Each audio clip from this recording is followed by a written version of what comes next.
Be sure to read and follow the safety guidelines to protect your computer from potential damage and ensure your personal safety.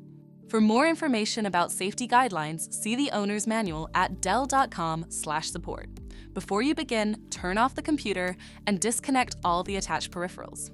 To remove the solid-state drive 2280, loosen the 2 screws on the side cover and slide the cover off the system. Unlatch the front bezel.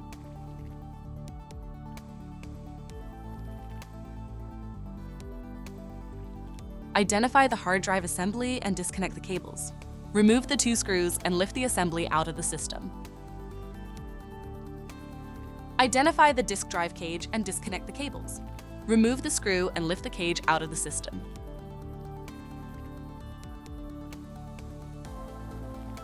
Flip the cage over and disconnect the cables to fully remove the cage from the system.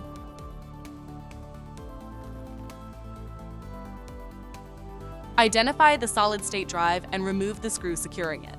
Lift the drive out of the system.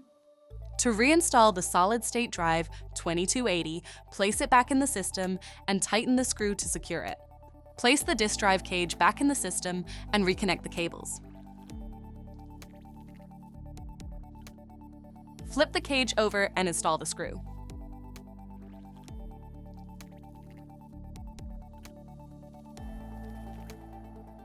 Reconnect the cables. Place the hard drive assembly in the system and install the 2 screws. Reconnect the cables. Relatch the front bezel and secure the side cover by tightening the 2 screws.